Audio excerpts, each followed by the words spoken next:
السلام عليكم ورحمة الله وبركاته.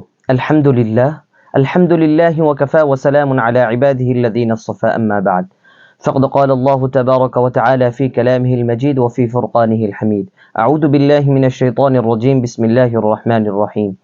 يا أيها الذين آمنوا كتب عليكم الصيام كما كتب على الذين من قبلكم لعلكم تتقون.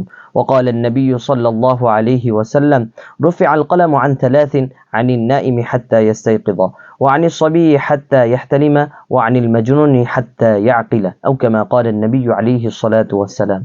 সম্মানিত উপস্থিতি, প্রতিদিনের ন্যায় আজও আপনাদের সামনে উপস্থিত হয়েছি।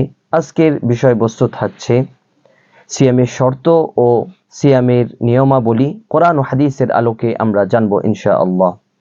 প্রিয় উপস্থিতি, সর্বপ্রথম আমরা জানবো সিয়ামের সংজ্ঞা ও বিধান। সিয়াম শব্দের অর্থ হলো বিরত থাকা।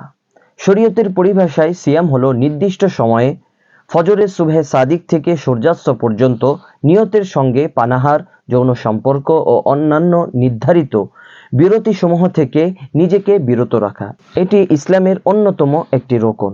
আল্লাহ পাক রব্বুল আলামিন পবিত্র কোরআনুল কারীমের মাঝে সূরা আল বাকারার 183 নম্বর আয়াতে কারীমায় বলেন: ইয়া আইয়ুহাল্লাযীনা আমানু কুতিবা আলাইকুমুস সিয়ামু কামা কুতিবা আলাল্লাযীনা মিন ক্বাবলিকুম লাআল্লাকুম তাত্তাকুন।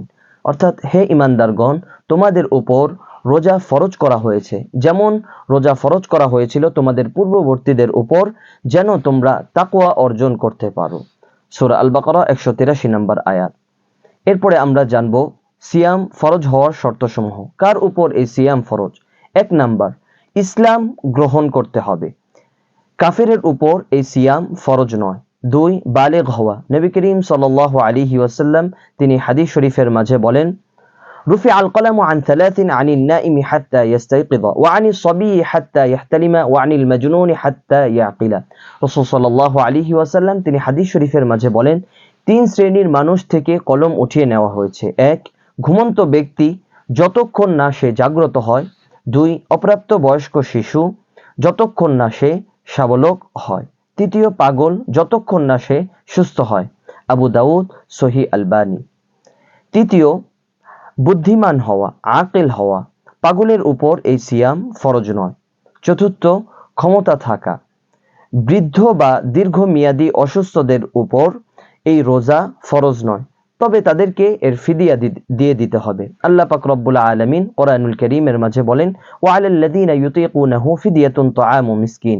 আর যারা তা পালনে অক্ষম, তারা পরবর্তীতে একজন মিসকিনকে খাদ্য দান করবে। সূরা আল বাকারা 184 নম্বর আয়াত।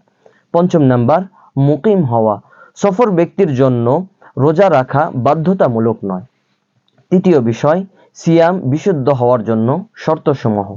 1 নাম্বার, নিয়ত করা। প্রতিটি রোজার জন্য নিয়ত করা আবশ্যক। নবী করিম সাল্লাল্লাহু আলাইহি ওয়াসাল্লাম তিনি বলেন: মান লাম ইউবাইয়িতি সিয়ামা মিনাল লাইলি ফালা সিয়ামা লাহু। রাসূল আকরাম সাল্লাল্লাহু আলাইহি ওয়াসাল্লাম তিনি হাদিস শরীফের মাঝে বলেন, যে রাতে রোজার নিয়ত করবে না তার রোজা নেই।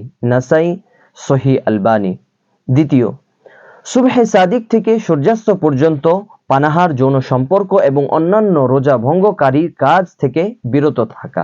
আল্লাহ পাক রব্বুল আলামিন কোরআনুল কারীমের মাঝে বলেন: ওয়াকুলু ওয়াশরাবু হাত্তা ইয়াতাবায়ানা লাকুমুল খায়তুল আবিয়াদু মিনাল খায়তিল আসওয়াদি মিনাল ফাজর সুম্মা আতিম্মুস সিয়ামা ইলাল লাইল।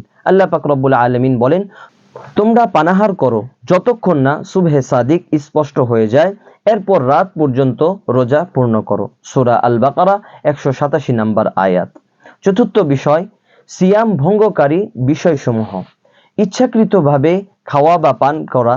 ইচ্ছাকৃত কেউ যদি খায় অথবা পান করে তাহলে তার রোজা ভেঙে যাবে। 2, ইচ্ছাকৃতভাবে বীর্যপাত ঘটানো। 3, যৌন সঙ্গম করা।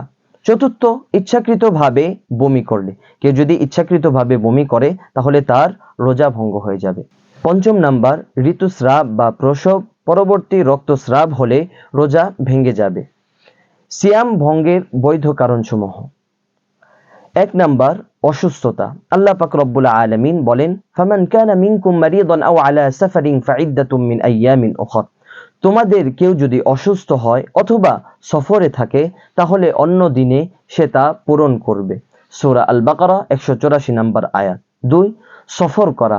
নবী করিম সাল্লাল্লাহু আলাইহি ওয়াসাল্লাম সফরে রোজা না রাখার অনুমতি দিয়েছেন। তৃতীয়, গর্ভবতী বা স্তন্যদানকারিণী মহিলা, যদি তারা নিজেদের বা সন্তানের ক্ষতির আশঙ্কা করেন। চতুর্থ নাম্বার, অতি বৃদ্ধ বা অসুস্থ ব্যক্তি, যারা সুস্থ হওয়ার সম্ভাবনা নেই, তারা প্রতিদিনের বদলে ফিদিয়া দিয়ে দিবেন। সিয়াম শুধু পানাহার থেকে বিরত থাকার নাম নয়, বরং এটি তাকওয়া অর্জনের একটি গুরুত্বপূর্ণ মাধ্যম। তাই আমাদের উচিত শুধু বাহ্যিক রোজা নয়, বরং মনের রোজাও রাখা, যাতে আমরা সকল প্রকার পাপাচার থেকে বেঁচে থাকি এবং আল্লাহ পাক রব্বুল আলামিনের সন্তুষ্টি অর্জন করতে পারি। আল্লাহ পাক রব্বুল আলামিন আমাদের সবাইকে সিয়ামের হক আদায় করার তৌফিক দান করুন। আমিন। ওয়া আখিরু দাওয়ানা আনিল হামদুলিল্লাহি রাব্বিল আলামিন। সকলেই ভালো থাকবেন, সুস্থ থাকবেন।